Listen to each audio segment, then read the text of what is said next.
name is Sandra de Jong. I'm the founder of Roots and Rolls, and I'm here today to discuss with you the situation of plant-based restaurants and what we can do to create a more sustainable future.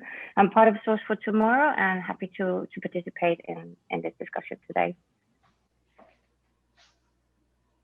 And hello, my name is Julia Wettstein. I'm the Zero Waste Director for Vegware Packaging in North America. We're a global food service packaging company that uses all plant-based materials. We are headquartered in Edinburgh, Scotland, and we sell all over the globe. In addition to packaging, we also do zero waste consulting and help connect the food service industry to the composting waste industry to process food scraps and vegware packaging back into a usable soil amendment called compost. Happy to be here with Source for Tomorrow and talking about restaurant trends in 2021. Hi, I'm Chris. I'm one of the co-founders of Better Nature and the head of business development. Better Nature, our mission is to make protein without compromise. So protein, plant-based protein that doesn't compromise on people, the planet, and animals. Not only is our delicious meat alternatives all natural, they're also highly sustainable. We launched in the UK about a year ago, and since then have seen tremendous growth, not just in the business itself, but also in the category at large. And more than happy to talk about all these different plant-based trends and how that relates to restaurant trends, 2021 and onwards as part of Source for Tomorrow. So I'm quite delighted to be in this crowd. I think we're all very passionate about the plant-based in each our own ways. I think, Julia, you have the packaging part of it. Christopher, you have the creation, the back-end part of it, of really making these products. And I have the luxury of having sort of the front-end part of the situation just in front of the customers. Of course, there's also the supermarket part. But in the restaurants, we combine the plant-based with the experience.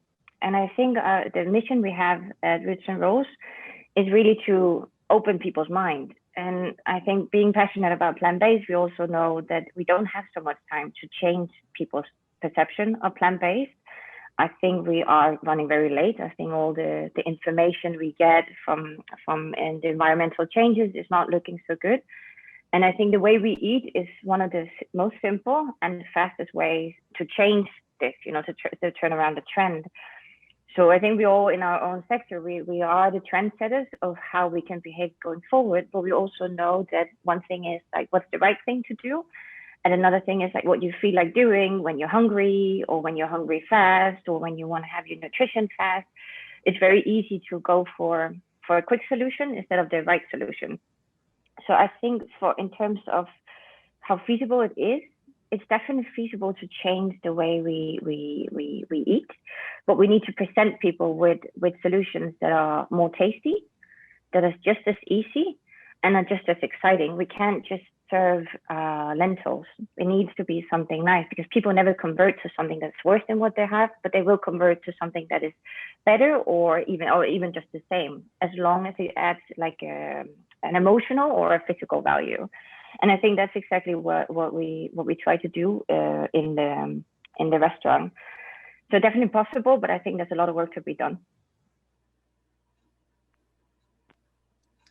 Well, I agree with you completely, Sandra. I'm going to share a few slides to talk about some of the obstacles to speeding up the integration of using plant-based packaging in food service. The type of packaging we're talking about is designed to go along with food waste in a sustainable way, that we are capturing food that is uneaten, not finished in a restaurant, in addition to trimmings from back in the kitchen where you might be preparing the food, but there is some trimmings. And all of this together, as long as it's plant-based, can disintegrate, to decompose in a natural way and create a soil amendment. But conventional food service ware that's made from oil-based plastics, it's impossible to do that. Conventional plastics don't decompose. So this is something that we do to serve the restaurant industry, to make them more sustainable. And we have been doing this for almost 15 years now. So talking about a timeline, we are very interested in, how obviously we can accelerate that timeline so we can provide more services. One of the things that's very important to make that happen is that the products used in restaurants are certified by third-party entities, that they're tested so that they don't leave anything that's carcinogenic or heavy metals or anything that would be damaging to the earth from artificial materials like oil-based plastics. So that's very important, and having good standards to make sure that products that are not safe are not sneaking their way into the food service industry, making claims that are not verified. Something that might be partially made from a plant but partially made from oil is not good, and it's a misrepresentation of a sustainable product. We're already working in about 56 of the largest cities in the UK, and I work with about 30 cities here in the United States. So infrastructure is an obstacle, although it is growing. If you don't have a commercial compost facility close to your restaurant, that is an obstacle in accelerating how fast we can convert restaurants to use compostable plant-based packaging. And this slide will just show you some of the substrates. And obviously, in the first slide with PLA and CPLA, Sandra and I have had a discussion about this. They look very much like conventional plastics. And in an attempt to serve the public and to get products to a restaurant that they're comfortable using, we mimic some of those products that you have seen for years, but the resins are all made from a corn or a sugarcane plant sugar. So it is a plant-based resin that can disintegrate in compost. And all of the other substrates that you see there is 100% plant-based. Nothing is oxo-degradable or made from conventional plastics. And everything is made from renewable resources. So if we're growing corn or sugarcane every year or palm leaf every year, that's a much more sustainable substrate than petroleum that is dredged up out of the earth and is a fossil fuel. So essentially everything that a restaurant could use in about 12 weeks could turn back into what is in that person's hand, beautiful, rich, nutrient-rich soil with nitrogen and phosphorus and everything that plants love. And a commercial composter can take all of these kind of materials from restaurants that would normally go into a landfill and would create methane, which is a very dangerous greenhouse gas coming from landfills. And instead, if they're composted, we mitigate that, that methane production. There's lots of restaurants and supermarkets, as Sandra mentioned, but also large venues that are not able to use durable serviceware like china plates and glassware. In many of these situations, it's impractical to be able to wash those. So a disposable option is necessary, although to wash things is much more sustainable, and I support that 100%. In my home, I wash my dishes. But in a sporting venue or an airport, you may not have that option. So I'll talk more about other issues, but I think I'll turn it over to Christopher. Brilliant. No, thank you so much for that presentation. I guess to address, the question, how fast does the restaurant scene need to change?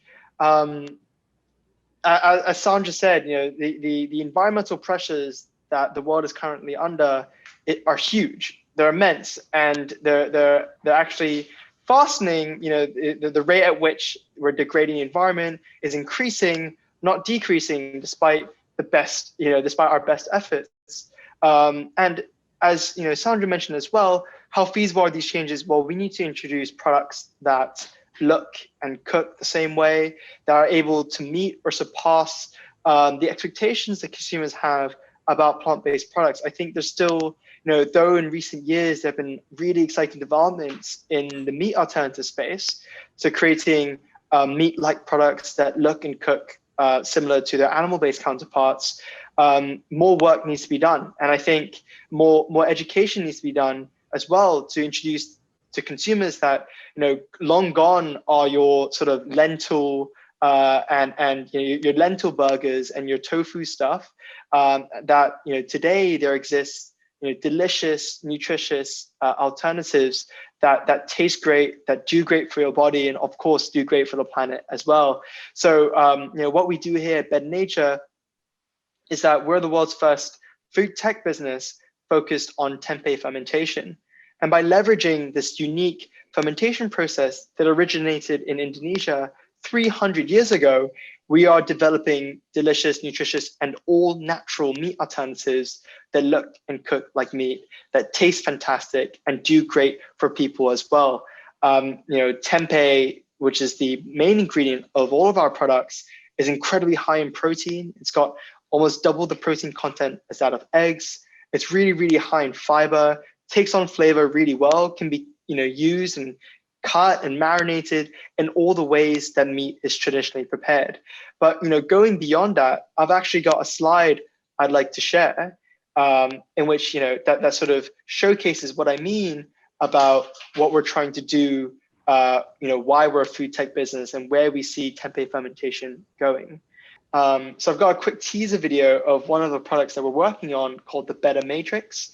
As you can see here, what we have here is a burger patty that is completely plant-based, yet looks and cooks and tastes very, very similar to that of meat. And I think what really differentiates us, Better Nature, from a lot of our competitors in the market is that patty you just saw there is made only using 3 to 4 all-natural ingredients. So nothing in that burger is unrecognizable to the everyday consumer. It's all natural, completely free from any artificial or ultra-processed ingredients. And I think we're able to do that. Well, no, I know we're able to do that by leveraging this amazing fermentation process known as tempeh fermentation. So I think, as time passes by, more and more companies like us will be there to really meet consumers where they are and to drive that innovation and to work together with our food service partners, our retail partners, and perhaps even go direct to consumer to bring these innovations to the market. And I think, we're more than open to have these conversations, and we'd love for restaurateurs to engage with us more closely to also help us develop the products, because for us, we're sort of we're in our product development labs, we're in our manufacturing sites, we're not as close perhaps to the end customer as restaurants are. So working in tandem with restaurants, it's not surprising that Beyond Meat and Impossible Foods all started by launching in high-end restaurants before taking the product into other restaurants, into other fast food chains, into retailers, because by working together the restaurants, they were able to optimize the flavor, the user experience, and to also build their brands, right? So I think there's definitely a win-win situation here, and we're more than happy to work with whoever's willing to work with us here at Better Nature. I think that, if I can comment on that, I think it's definitely, you're very right. I think the combination with new food products and combining that with the restaurant scene is super important, because there's many angles to go. But if you have restaurants to advocate for you and to get it out there to customers, the demand in retail would naturally come afterwards. You can also go sort of the retail way and just put it in front of people, but it takes a lot more convincing. And because of all these prejudices that people have, that what is this? It's not the real meat, and what does it mean? What's in it? If you get in sort of the trendy way and the experience way through restaurants, the demand itself in soup, of course, there's some work to be done to get in there, but there is the demand itself for retail would come automatically, which is very nice. It's a very nice combination. And again, if you test more in restaurants, you're also immediately able to get some feedback in front of, you can get the product in front of customers, you get the feedback, and you can see how everyone's reacting to it. Yeah, absolutely. And I think, one thing that's quite unique about Better Nature is that by using this ingredient called tempeh to make all of our products, one of the questions that we get is, what is tempeh? What do I do with it? How do I cook it? And of course, by working together with restaurants, we can help educate the market about what sort of flavor combinations tempeh works well with, how tempeh can be presented, what dishes it can be used in. So there's definitely, a win-win situation here. We're able to bring the innovation, bring the excitement around plant-based to the restaurants, and the restaurants can help us, of course, educate the consumer and deliver that first-rate experience as to how that product should be used. So very excited to be working with restaurants. I also think that the speed of how to speed up the process of adapting more plant-based food around the globe and through restaurants is like the type of products you have are really on the right, is helping to push it faster, because not so long ago, it was about getting the protein into a patty, and it was like a lentil burger, which wasn't as tasty as you want it to be if you're used to eating meat. The next steps were making a burger that looked and tasted like meat, but nobody really knew what was in all of those burgers because it was full of numbers and ingredients, and nobody really knows what it is unless you're a food tech expert. And I think where we are right now, that companies like yours and similar companies are coming now. Yes, you want the protein, which was originally the lentils and so on. Yes, you want the texture and the flavor and the appearance of being meat or some kind of replacement. But now you also want it to be clean eating. You want it to be healthy as well. You don't want it full of all kinds of products that you don't know what it is and you don't know what it's doing to your body. So, and I think that happened for a long time. We had lentil burgers and hummus. And then for a short time, we had these replacement products that wasn't necessarily so healthy. And boom, all of a sudden, we're now going towards having very healthy, very clean, and really delicious products that are also covering all the nutritional needs that you have. That we for a long time been using animals to be the middleman of that, like animals, the cows would eat the grass and then, with protein, and then we would eat the cows to have the protein, and it's not sustainable because you can't feed the population of Earth with animals, in the future. So I think it's a very interesting way of how to skip that middleman being the animal and just get straight into eating very nutritious and delicious food, but all from plants. Or at least from a very much more sustainable way of doing it, whether that's technological or there's a lot of testing now on how to create meat without actually using the animals. But still, that's very far ahead, I think, some years or 10.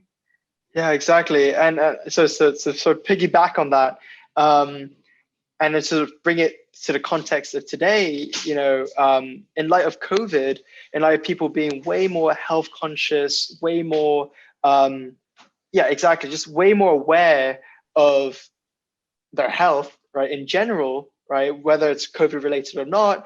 I think, this has fed into a huge boom in the interest of adopting more plant-based foods, because the primary driver of the adoption of plant-based foods is, for one, health. It's not for the environment. It's not for animal welfare. It's absolutely for health. And in recent years, as you mentioned, Sandra, you had these really, amazing businesses, don't get me wrong, producing these amazing products that tasted great, but maybe weren't 100% clean, right? And I think, we are certainly leading the charge of being able to bring the flavor component, being able to bring the protein component, the nutrition component, but also deliver a clean product that one could actually consume as a staple, and that restaurants can actually be comfortable in putting in front of their customers. In terms of metrics, right, we're seeing the rates of plant-based meat alternatives, at least in retail, grow massively. Last year, the UK's meat-free category grew by 29%. And that growth rate, obviously, many things in retail grew as a result of COVID and the lockdowns, etc. But that growth rate far outstrips many other product categories, and I think is the number one fastest growing product category in retailers in the UK. And of course, this trend does not just stop at the UK. We're seeing this all over the place, in the US, across Europe, and increasingly in Asia as well. So it's a very exciting time, and obviously, hopefully, this is not this sort of adoption of this change in diets is long term, and that we actually see the numbers on the amount of protein being produced by animals decrease, because for the time being, it is still increasing, which is of course alarming to see. Yeah.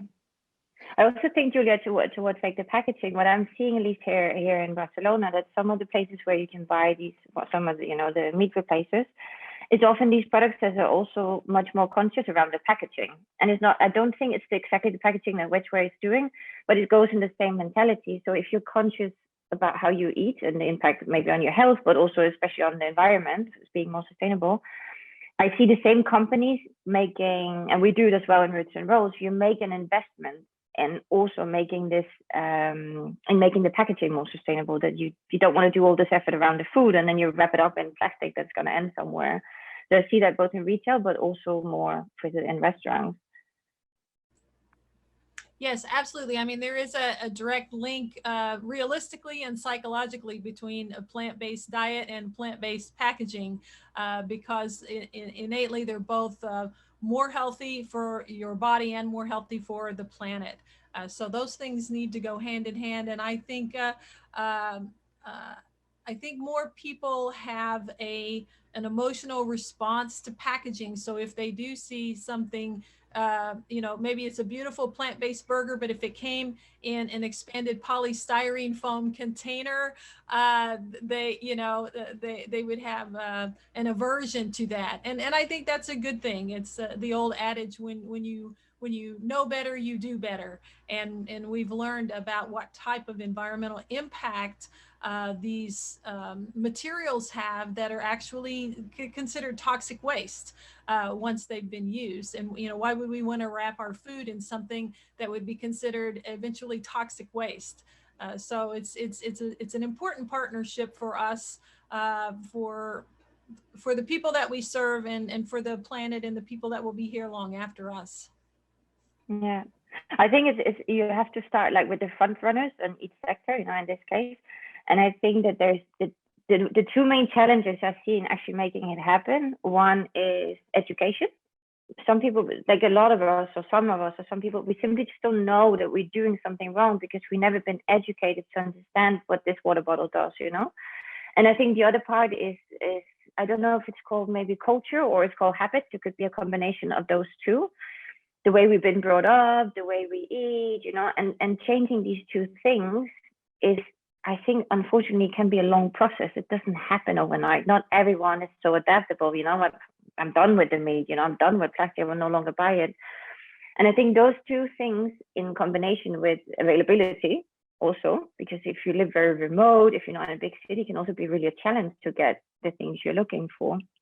And I think those components is the ones we can play with to speed up the process of how to become more sustainable in food and restaurant and in packaging.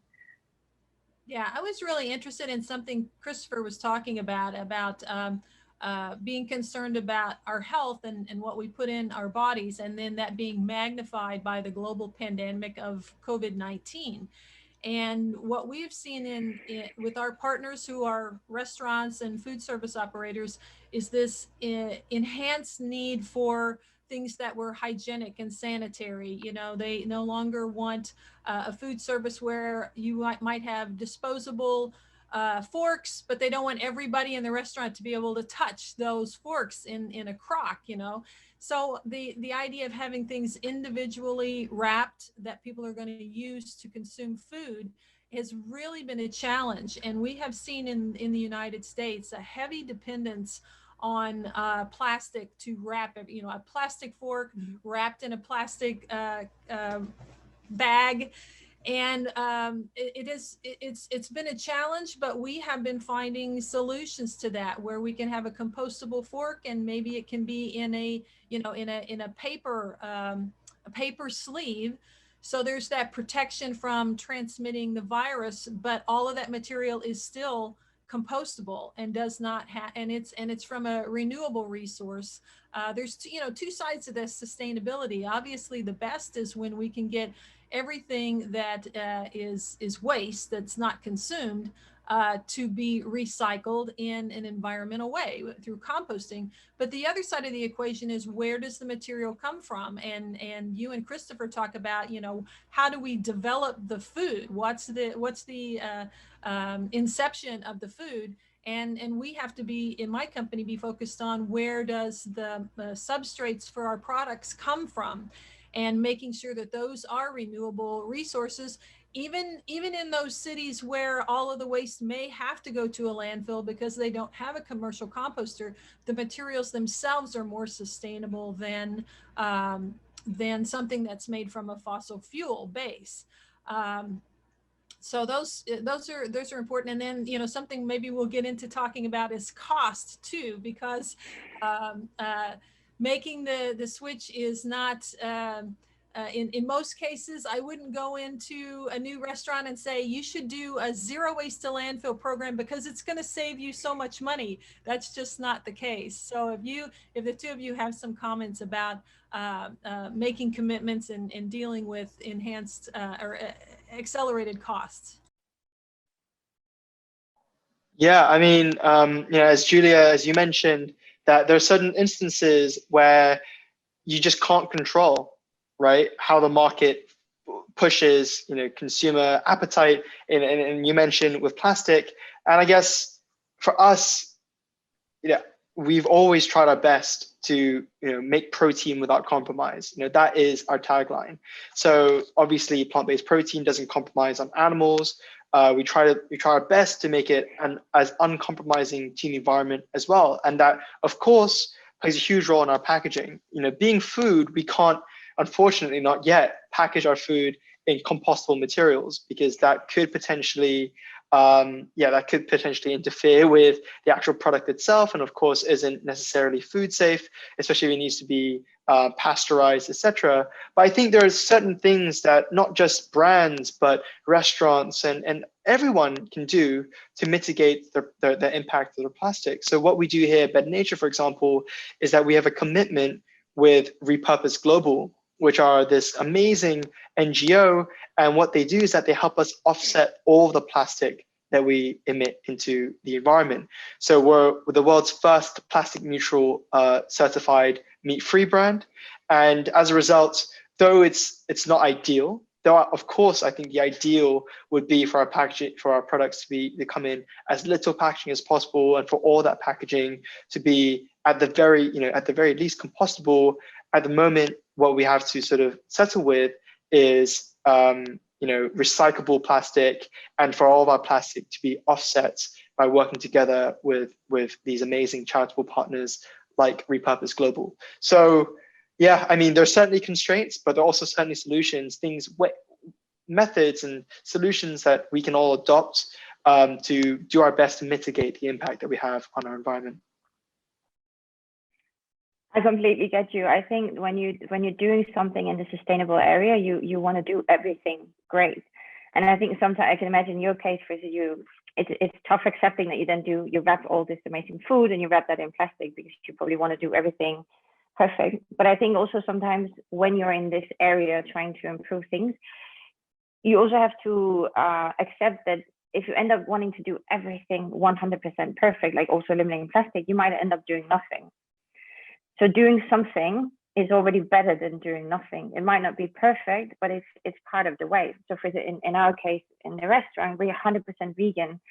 Yes, I like to also have everything local. I like to have everything organic, and I like to, all these things. But if that means I end up having only a potato I grow in my own little garden next to the restaurant, that means I don't have a restaurant, and I don't feed hundreds of people and make them happy and change their mind and open their mentality to plant-based food. You end up not achieving your goal, So I think if different sectors work in the same path towards the same goal of becoming more sustainable, you will have the plastic industry with Julia going in the direction, how can we solve the issue with production of food, while you're also solving it for restaurant and for takeaway. And on the other side, you solve the food that you put inside that new and plant-based plastic that will maybe in 5 or 1 or 10 years from now can be compostable as well as it can for takeaway food. So I think it's a mentality drives it, and different sectors will take responsibility for each area. And then at the end of the day, the more people that would demand it, the customers, and the more companies that would commit to making the investment in it, the faster it would happen, because the more money will go into the development of those products, you know. Because like you say, Julia, we started the restaurant 2 years ago, and with the pandemic, certainly we didn't have a fun year in 2020. And making the commitment to not buy plastic for takeaway, believe me, I reconsidered a few times. I really did. The invoices are quite as high doing at least to do compostable materials. And when you tied and it's your first year, or when you go through a pandemic and all you do is takeaway, you end up like, okay, do I really believe so much in not doing plastic? And if you stick to it, it feels good, and you know you're part of making that change and enabling more people to buy these products as well, because it's the magnitude, the scale. You know, if you have that scale, then more people can get it, and the price will essentially go down. And the same for your products as well, Christopher. We have a similar product here in Europe that we use a lot. It's a sort of a chicken replacement product. It tastes like chicken, looks like chicken, has the same protein as chicken. Chicken is amazing. It's very expensive. It cost me 5 times the price of a chicken, you know, next day I can buy in the supermarket next door. So like, how am I going to justify to my very hesitant customers that they're going to have to pay 5 times the price of this chicken that we have next door that's just on the pan, and then it's ready to go? So it does come with those combinations of more people buying it to get the prices down, and creating a demand with the education and you know, opening people's minds to new habits and possibilities. Yeah, there are definitely, you know, everybody understands economies of scale, and every industry that manufactures, we know if we could wave a magic wand and every cup that looks like plastic today was made from PLA, you know, the cost of PLA would come down a lot.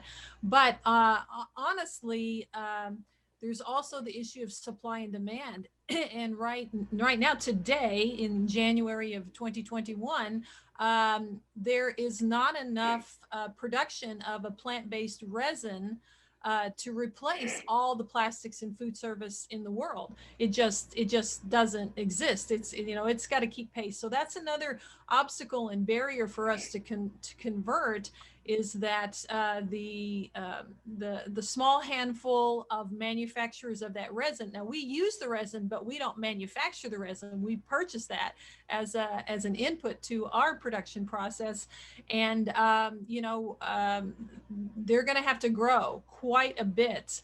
If I took on, you know, a U.S. based quick serve restaurant that you would recognize the name of, that sells coast to coast, there's not enough PLA in the world right now being produced to replace every cup and fork and straw or whatever that or lid that they make. So that is an obstacle, and that it kind of will work very well hand in hand as restaurants and food service operators slowly evolve to a more sustainable platform. We can grow along with them. But I don't think in 5 years, all restaurants will be there. And I don't think in 5 years, our restaurant is going to be there. But I think we are growing significantly every year. And I do think the knowledge about composting and, you know, recycling in that way, recycling food waste and recycling plant-based materials through composting, is an idea that's growing. Entrepreneurs are coming on board and starting businesses city by city. And I think the next big major step in all of our industry is to create a stronger bond between the food service industry and the waste sector. Really, everybody in the world needs to understand the waste sector much, much better and have a closer connection to it. We have gotten complacent where we throw something in the bin and we think it's going to go away and somebody else is going to take care of it, and we don't even have to think about it anymore. And for us in our company, we have started partnerships with the waste haulers where they have a financial relationship with us as well. They know what waste is going to end up in the bin, what they're going to see when they come and pick it up. They recognize our brand and what the material is, and they either know how to process it, or at least they have a level of comfort. They're comfortable with taking that material because they have a knowledge about it.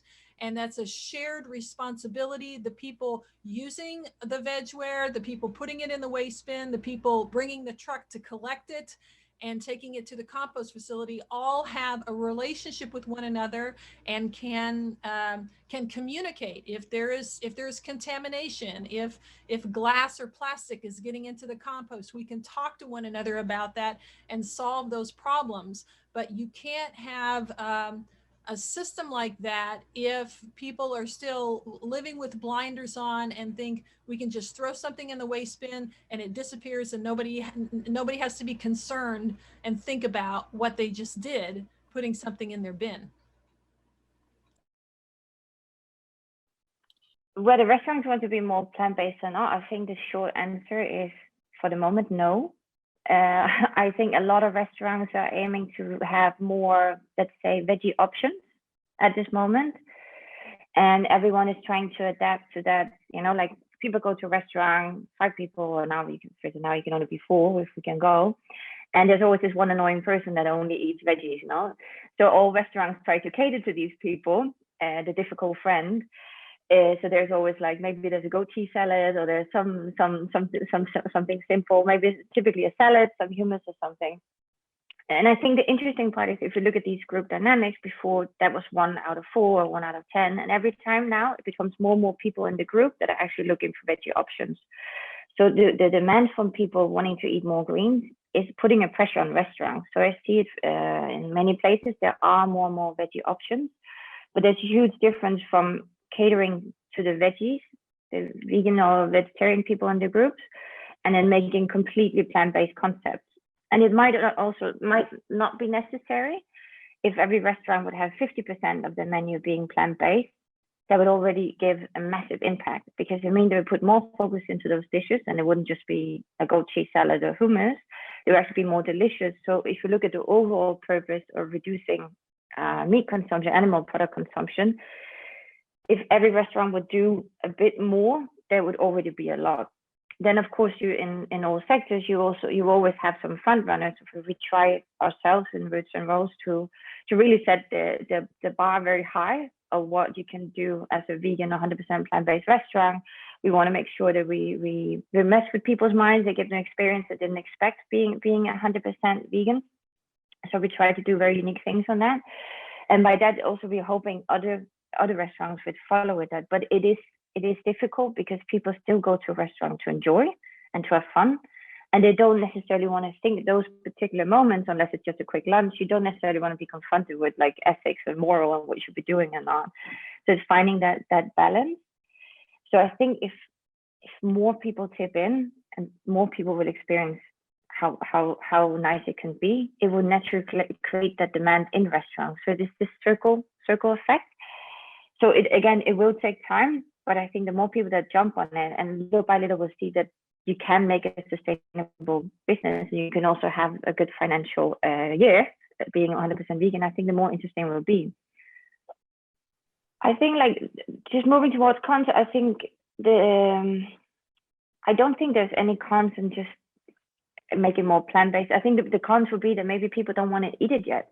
There's a lot of people. So we have in our restaurant, we have a lot of people showing up, and some people didn't really realize they're going into, and you see the panic in their faces when they realize everything is plant-based. They're like, oh my God, I was hungry. Now I'm not going to be full. You know, I want to have nice food. Now I'm not going to have nice food. It's those perceptions that you're always challenged with.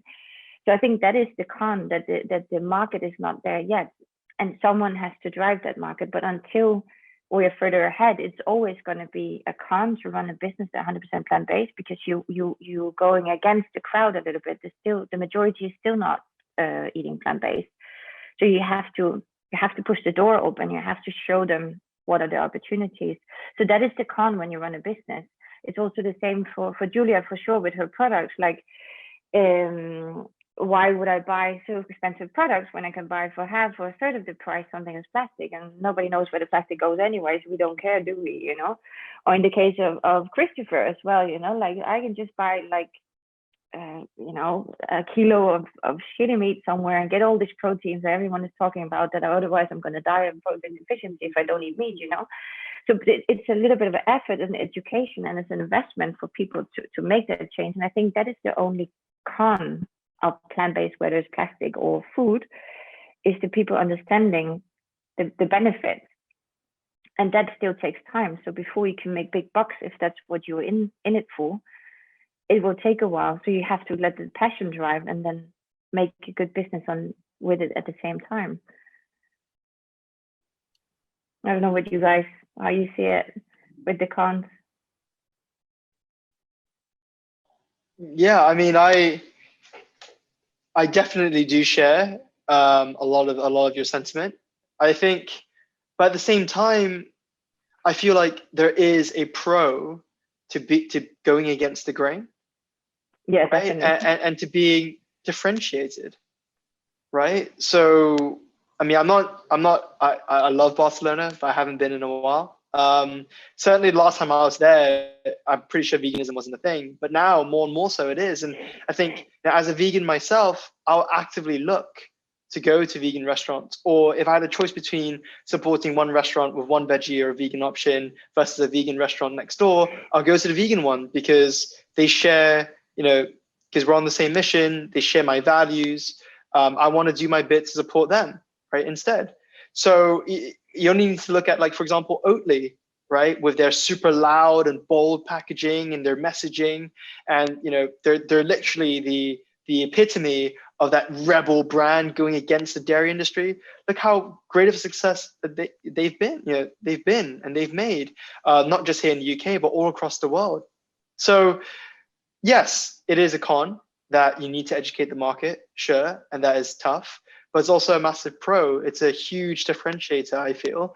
And honestly speaking, the way in which the industry is going and the numbers that we're seeing and the rate at which people's preferences are changing, it's almost a no-brainer. It's almost too late if you're thinking about going plant-based now, So you might not even have a choice one day. You might just have to do it, else you lose on a percent in a huge market that you could otherwise be reaping the benefits of. Yeah, since I work with my team in Europe and then you work with the customers here in the United States, I can definitely see a difference. I think there's a little more widespread acceptance and knowledge about compostable packaging in the UK and in Europe. In the United States, which is generally a bigger market, but less usage, but it's less common to have it happen. What I see is driving a couple of things are really driving the increase of desire for compostable packaging. One are corporations who now not only have financial people and business people and marketing people, they have sustainability officers now who are very interested in how their company is affecting the natural environment. And for us particularly, a corporate client who may have a facility with a few hundred employees and they have a canteen and a food service there, they want to monitor and report on their success in diverting as much waste away from landfill as possible.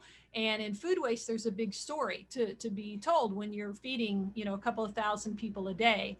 So they're very, very in tune at what they can, the tools that they can employ to increase the diversion of food scraps, not only from the kitchen, but from leftover food in the cafeterias. So we're seeing that and then they report to the public, if they're a certain brand and they want the public to know that they are a sustainable, environmentally friendly company, they're going to report that out, and the packaging is a part of that story. So that's great. The other rather really great trend for the last 10 years in the United States are through universities and colleges where students are choosing to study sustainability as their academic focus. And then obviously once they graduate with this degree in environmental science or environmental law, they want to go out and impact the world in a positive way. And they have been educated on to what plant-based packaging is and what composting is as a part of the recycling scheme. So we see that as driving a trend towards not only plant-based packaging, but also goes hand in hand with the type of diet, because of what they've learned about how their diet impacts the natural world around them too, how food is produced and how food is processed and how food is served to them and how food is packaged to them. So I really have a lot of hope for the next 20 years as this army of young educated people are coming out into our society. It's a very positive thing, and it's a growing trend. It's not going away.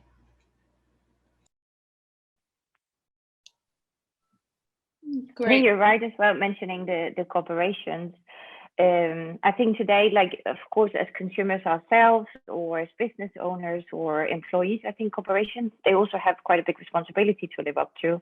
And I think it's of course what your business do in itself, that can be one thing, but then how you feed your people, what kind of employee goods do you have? What kind of company parties do you, if you can do any parties now, what kind of company parties do you do? And I think it's that whole 360 philosophy of a company of like, what is your carbon footprint, and how do you as a company educate your employees? Like, what kind of company do you want to offer, And especially employees with younger employees, this will become more and more important, because I think the younger generations, nobody wants to work for a company they don't believe in. So they might be doing something they really like, but if you then see your company doing a lot of damage around, you don't want to be part of that. And I think like the companies is one thing, and then I think also you have a huge topic. We have governments, There's a lot of laws and regulations that can be put in place, and also like the food advice as well. I think in each country, every year, the Ministry of Health, they put out some food advice. There's 10 advice you have to follow, drink more water, eat less meat, and so on. But I think those advices have a big play as well. And I think regulations in terms of, plastic straws, knives and forks and so on, depending on the country and the continent, there's different rules around that. And that takes a long time, but I think those will also make a huge impact the more we can get of that, because it will just force people to change and just take a regular fork or not use a straw, like those kind of things, which there's a lot of opportunity, but some of it will take time. And it will also take pressure for the consumer ourselves to say, I'm done with it. I'm asking for I'm demanding a change.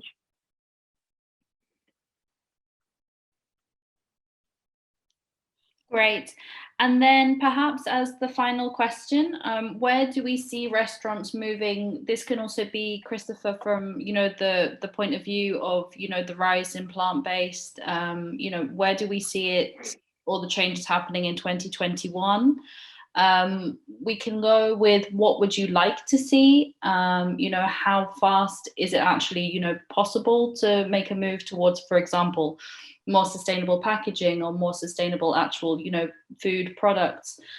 And then what do you think would the reality be as well? Yeah, absolutely. So, where will the restaurant industry be? I'm a natural born optimist, so I'm quite optimistic. But I think if we were to, go back to what we discussed earlier on, I think the trend for this year would be for more and more restaurants to adopt plant-based foods. I think that's a trend that's been going on for many, many years, and I don't see 2021 as being any different. In fact, I'd expect there to be accelerated adoption, perhaps, especially if it just reflects growth in the retail side of things. Retail last year grew 29%, but before that grew 18%. So we're seeing massive double-digit growth that's accelerating year on year, and I would assume the same to be seen from the food service industry. But another thing, I think more about the product itself. To date, as Sandra mentioned, we've seen a lot of restaurants adopt these meat alternatives that are, as close, that resemble as meats as closely as possible. But I think what we're going to see this year and moving forward are perhaps products that are more clean, that don't necessarily need to look exactly like meat and trick consumers into thinking that it's meat. It just needs to taste great, and it just needs to be nutritious, and it needs to be clean. So I think we're going to have a lot more of that this year and moving forward, especially as consumers start to get grow in awareness of what really goes into these meat alternatives that look exactly like meat. I think if you lift the hood on that industry, it's not very pretty. And I think consumers are starting to wake up to that. So what we're going to see this year and moving forward are for restaurants to be a little bit more adventurous in regards to what they deem as plant-based proteins. And and I think we're going to see a lot of culinary innovation as a result. I think another part that will help to speed up in 21 is also for the industry, like the people us that share the same mission, is to help each other more. So help each other tell the good stories and help each other promote each other. Like for instance, in the case of Wedgeware, I don't know how many people of our circle in restaurants I told you to use Wedgeware and so on, and you share your learnings and experience and the good stories, both towards the people you collaborate with, whether it's the meat replacement products or the plastic and so on, or the non-plastic, sorry, but also share towards your guests and your consumers to share the good stories, so they also see what is happening, that they can see there's something exciting happening. And then on the other side is when you run into trouble, find a community to help you solve it, because we all, in all the kinds of business, run into trouble. And I think some of the pioneers within the meat industry, you run into conflicts with the replacement meat industry. You run into conflicts with the dairy industry and with the agriculture, the original, And I think being stronger together is also helping to speed up in 21. So I think there will be created more of a community within the plant-based pioneers and the plant-based passionate people to get faster into the goal. I think that's a wonderful sentiment. We can all do more working together than we can trying to do it in a silo by ourselves. My hope for 2020 is that all of my friends in the restaurant industries just have some recovery. It's been really tough on them. I'm sure where you are in Barcelona and here in the US, it is just, my heart's breaking for family businesses that have, gone. They've been there for 20 years and now they're gone because they couldn't make it through. So I'm hoping for, people to make a comeback. And I do know that the pandemic has had a certain effect of being a magnifying glass on a lot of things. And hopefully not only have we learned a lot more about health and how to keep ourselves safe from viruses and take care of one another, but also how a magnifying glass on plastic. There's just been a mountain of plastic that has been used to wrap everything in COVID. And maybe this magnifying glass will help us see that and make a better decision about how to do things better. And also, when we're all, we've been at home or taking takeout food, and food has been a more important part of our life because it's the central part of every day. Maybe there's a magnifying glass on that we can understand, see what we're doing and understand it and how we might be able to do better. And I think we will. I think humans are very good at learning and coming out of problems much stronger.